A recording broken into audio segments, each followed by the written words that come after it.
আসসালামু আলাইকুম, কেমন আছেন সবাই? বিনুর বিশ্বে আপনাদের সবাইকে জানাই স্বাগত। আজকে বানাবো সবুজ রঙের রুটি। চলুন তাহলে রেসিপিটা শুরু করা যাক।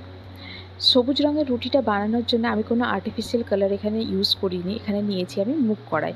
মুগ কড়াইটাকে ভালো করে ধুয়ে 2 ঘন্টার মতো ভিজিয়ে রেখে দিয়েছিলাম। এর থেকে বেশি ভেজানোর দরকার নেই, তা না হলে কী হবে, মুগ কড়াইয়ের যে খোসাগুলো গায়ে সেগুলো ছেড়ে যাবে বেশিক্ষণ ভেজালে।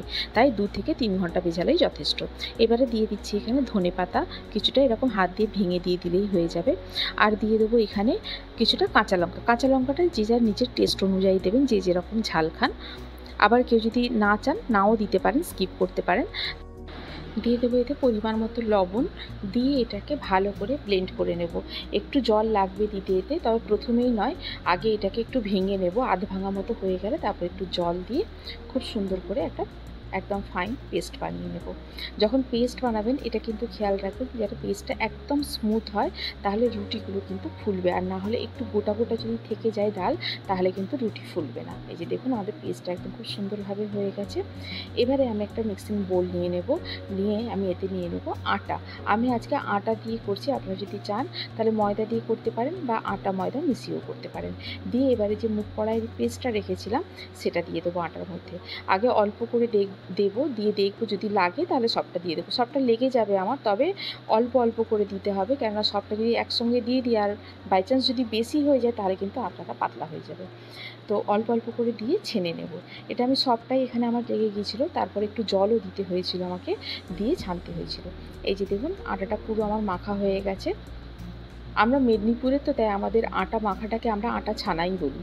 তো আটা মাখা হয়ে গেছে, এবারে দিয়ে 10 মিনিটের মতো রেখে দিয়েছিলাম। দিয়ে এবারে এটাতে রুটি বানিয়ে নেব।